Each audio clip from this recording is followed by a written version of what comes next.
We're gonna move and groove and have some fun today. It's time for music class. It's time for music class. Thank you. We are singing, tracking the talker, crisscross applesauce, hands in our lap, voices up. Thank you. Here's what we're doing in music today. Elementary Academy scholars will be able to move to music, discover our secret word of the day, discover the instruments of the Woodwind family, and listen to and analyze music. So those are our goals for the day. First thing that we're going to do is move to music. Just like we did in our last video, I have my dancing scarf. So if you need to find something that you can use like a dancing scarf, maybe you have a winter scarf you can use, maybe a towel from the drawer in the kitchen would work fine. Maybe you just have a little scrap of fabric in your room, like a handkerchief or something. If nothing else, you can just use your hands and move to the music. So I'm going to play you a song today, and that song might be fast, it might be slow, it might be kind of jumpy, it might be kind of smooth. It might be really high sounds, it might be really low sounds, but your job is to make your scarf match the music. So if the music is high and bouncy, my scarf will be high and bouncy. If it's low and slow, my scarf will be low and slow. Your job is to make your scarf match the music. The song's kind of long. We're not going to listen to the whole thing. I don't think. 45 seconds. So we might listen to the whole thing. We might not. But you make your scarf match the music, and then I'll tell you what I heard after we're done. So here we go.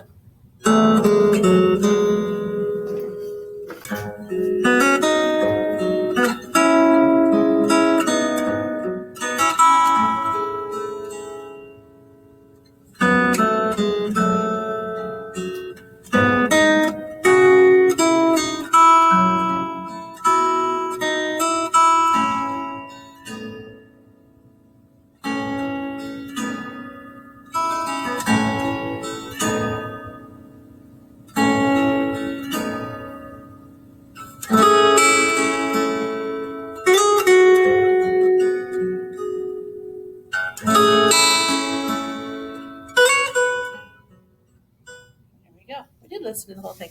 Okay, so here's what I heard, and here's how I made my scarf move. I heard that the music was very smooth. So when I moved my scarf back and forth, it didn't really bounce at all. It just kind of swished back and forth. I also heard that it wasn't super fast. I kind of moved my hand back and forth to the steady beat, which I would say is probably a largo steady beat. And I thought it was pretty low. That sound that you heard was the sound of a guitar making sound. And I thought that guitar sounded pretty low, so I kind of kept it kind of in the middle and then down to the bottom of my screen. We're going to keep working on that, moving to music. It's a great thing. The next thing we're going to do is our secret word of the day. It's different than last time, and we're going to see how well we do on it today. All right, we got 3 letters, 3 missing letters. So let's do it together. Let's think. Is this one on a line or in a space? That one's on a line. You can tell it's on a line because the line's going right through the head of the note. If it's on a line, a sentence is fine. If it's on a line, a sentence is fine. And the sentence I like to use is every good burger deserves fries. So we start at the bottom and work our way up. Every good burger deserves fries. Every good burger deserves fries. What letter matches the head of that music note?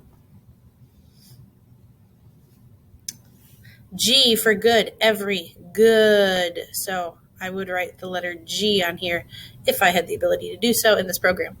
Okay, next one. Is it on a line or in a space? That one's in a space. I can tell it's in a space because it's being hugged by the 2 lines. If it's in a space, you use your face. If it's in a space, you use your face. If it's in a space, you use your face. So I start at the bottom, and I spelled the word face moving up. F-A-C-E. F-A-C-E. F-A-C-E. What letter match with the head of that note? That was the letter A. So if I could, I would write the letter A right there. I'm remembering that this was G. This is A. We have one more letter left. Is this one on a line or in a space? That one's on a line. The line goes right through the head of the note. music note looks kind of upside down, but that's just because it's higher on the staff. When it's higher on the staff, usually the stem goes down. If it's on a line, a sentence is fine. If it's on a line, a sentence is fine. Every good burger deserves fries. Every good burger deserves fries. What letter goes for that last note? B for burger. Every good burger. So I would write a B here. G-A-B spells G-A-B. G-A-B.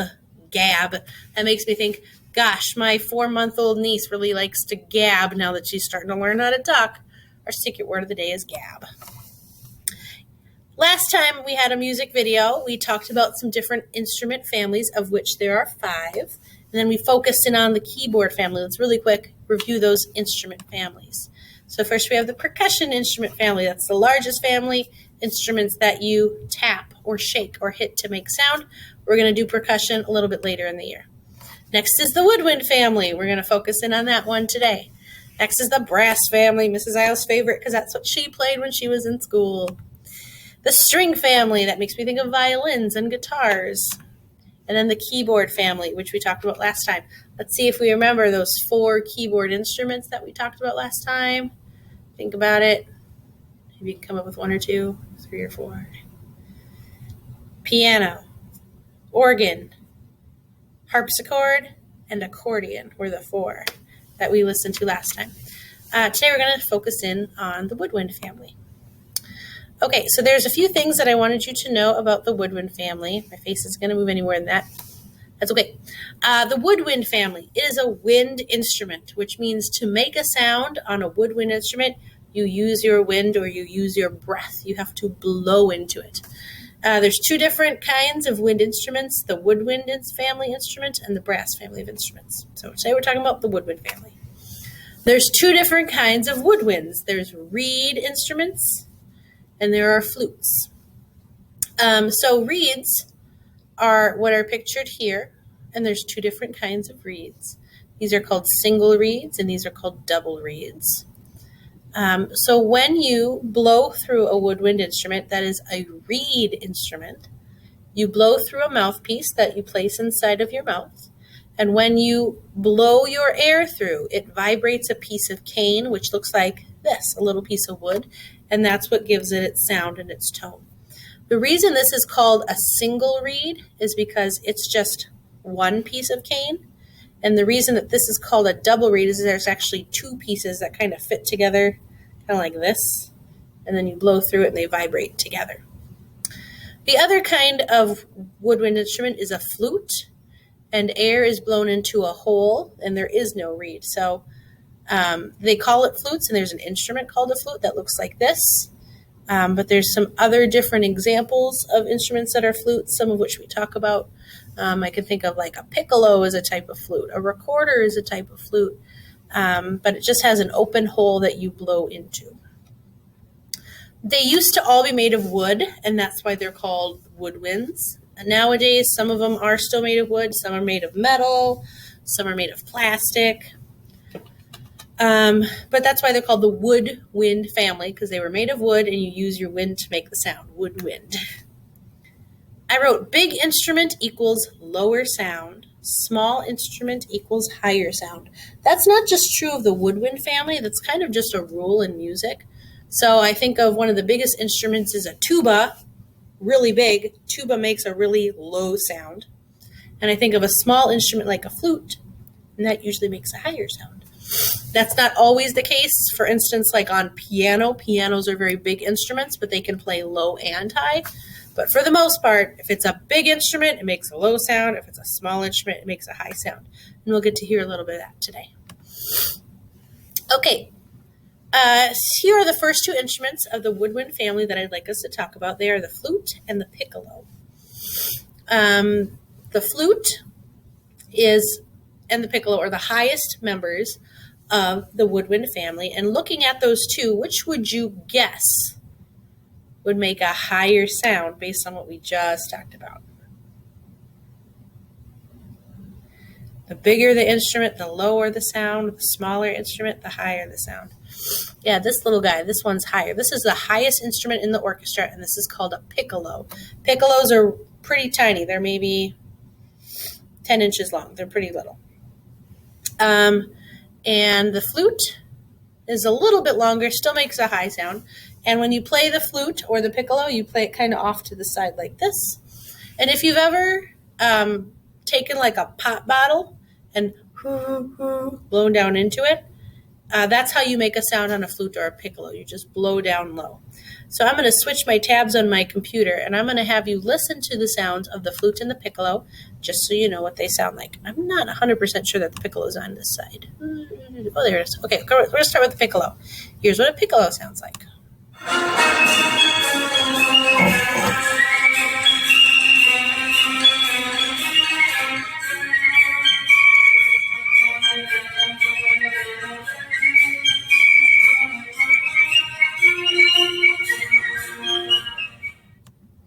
Yeah, it's a very high, kind of squeaky sound. Okay, next we'll listen to the sound of a flute. This is what a flute sounds like.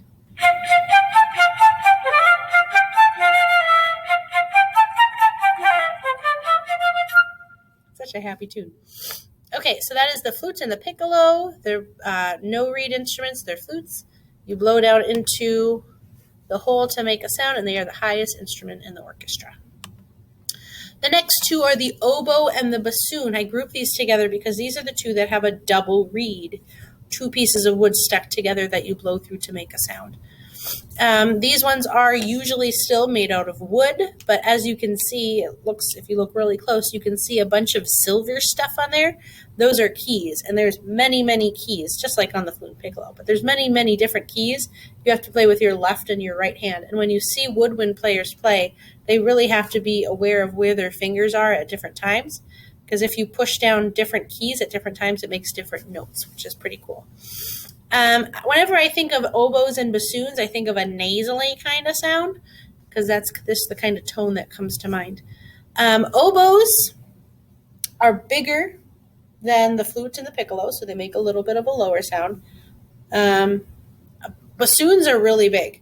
To play a bassoon, you need to have really big hands. When I was in college and I played the bassoon, it was very hard for me because you have to spread your fingers way out to make a sound. So let's first listen to the sound of an oboe, and then we're going to listen to the sound of a bassoon. Here is an oboe sound.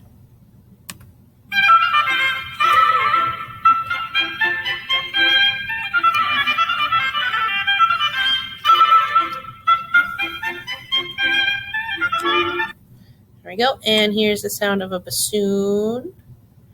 Here we go.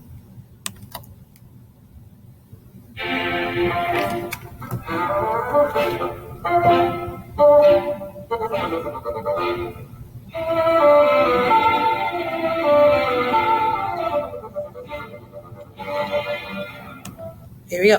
If that is hard for you to hear, I am going to put a link to this page in the description so that you can check back on it later if you can't quite hear it. I know it's kind of quiet. Okay, there's two more instruments of the Woodwind family that I'd like to talk about. The first is the saxophone and then the clarinet.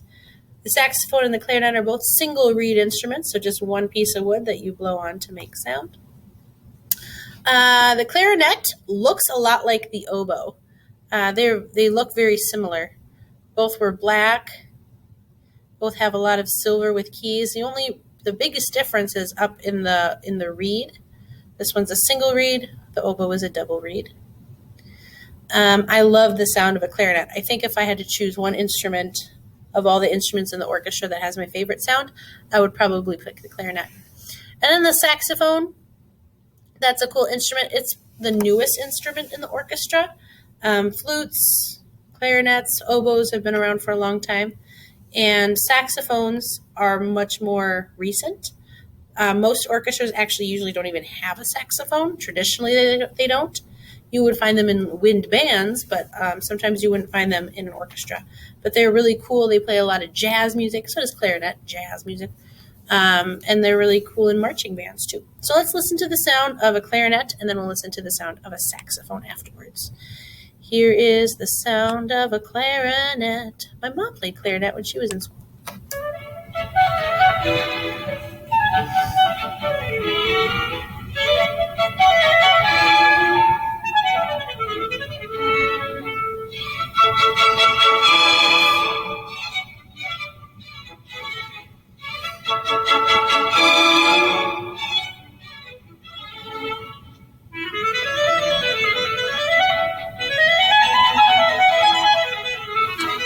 let that one play a little bit because the strings were kind of getting in the way. Okay, there's an English horn. We're not going to talk about that. There's some other instruments. Piccolo, and there's the saxophone. This is what a saxophone sounds like.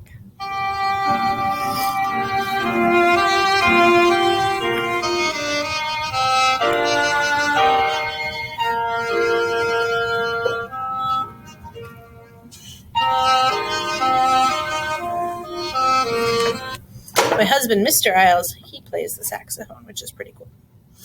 Okay, again, if that was difficult for you to hear, I'm going to put that link in the description, and you can go check that out on your own. Okay, the next thing we're going to do is to listen to a song called, I'm going to try to move my face up a little higher, Rhapsody in Blue. And we're going to answer the same kind of questions that we answered last time, but I want you to really challenge yourself to maybe write something a little bit more thoughtful in your answers. The song that we're going to listen to is called Rhapsody in Blue. It was written by a guy named George Gershwin, who's a more recent composer. Before, when we listened to like Beethoven's is hundreds and hundreds of years old. George Gershwin was early 1900s. So as we listen to Rhapsody in Blue, I want you to think, is the music fast or slow? Maybe you can write words like largo, andante, allegro, or presto. Is the music high or low? Is the music smooth or is it jumpy, kind of bouncy? Is the music loud or soft or somewhere in between? And what instruments do you hear? Here's a hint. We're talking about woodwind instruments. So there's definitely going to be woodwind instruments in there. The very first sound you hear is a woodwind instrument and one of the ones we just listened to. So let's listen to Rhapsody in Blue. I'm going to write on my whiteboard what I hear, and then at the end we'll compare answers. This is a pretty long song. This is something like 16 minutes long. I might be wrong. Yeah, 16:58. So we're not going to listen to the whole thing, just the first couple minutes of it. Okay, so make sure you have something to write on. Jot down your answers, and let's see what we hear. Here we go.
I'm going to give you about another minute to finish your thoughts.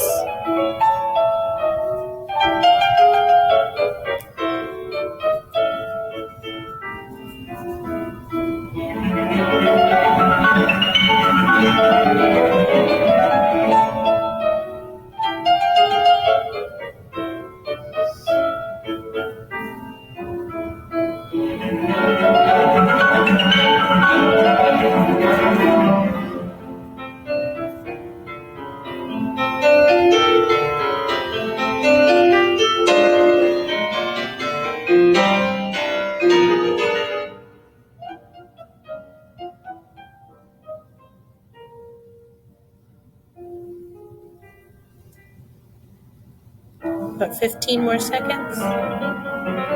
All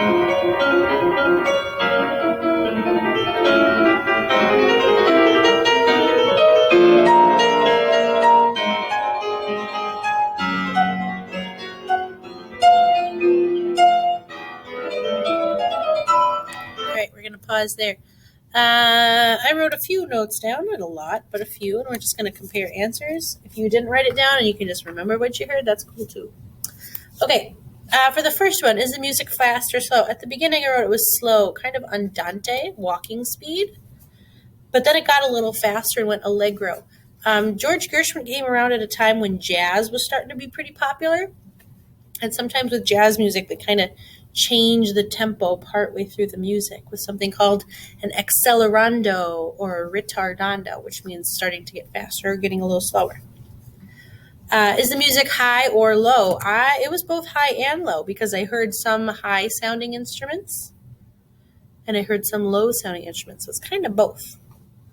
Is the music smooth or jumpy? This one's also kind of both. I wrote jumpy and smooth. It depends on the part of the song that you were listening to when you were answering that question. That first instrument was kind of doing a kind of a smooth thing, but then the other instruments would kind of bounce around, so it's kind of both.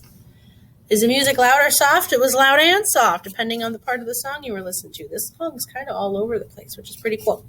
I wrote down a list of instruments. This is not all the instruments, but it's the ones that really hit my ear when I was listening. That first instrument that played at the very beginning, I'm going to see if I can just play the very beginning again really quick. Beginning really quick.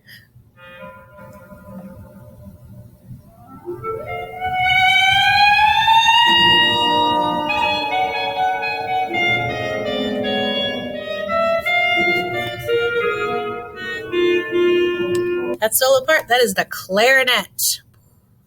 My favorite sounding instrument. I also heard the flute in there. They did some little cool trill things. I also heard just then, I didn't write this one down, but I heard the low brass, like trombone and tuba, probably euphonium or baritone. I underlined piano, which we learned about in our last video because I did hear a lot of piano. George Gershwin was a very proficient, a very good piano player.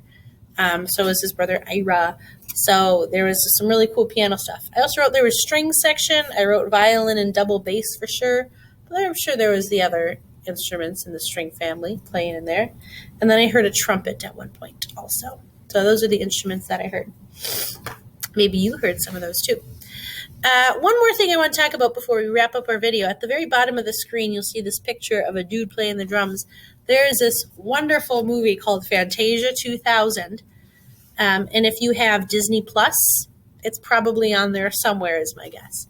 Fantasia is a movie that the Disney company made where they tell stories that don't have any words to them. They take music like Rhapsody in Blue or they take other songs and they have animators with their own style make a story that matches the music. Rhapsody in Blue was one of the ones that they did in Fantasia 2000. So if you want to check that out, if you want to hear the song maybe all the way through, or if you want to hear a little bit more clearly than what I played on my little speakers, and you have Disney Plus, you can check out Rhapsody in Blue on Fantasia 2000. The drummer guy is my favorite character in the Rhapsody in Blue story. So that's all that we have for you today. The last thing we got to do is to do our train exit. So here we go. Everybody breathe with me.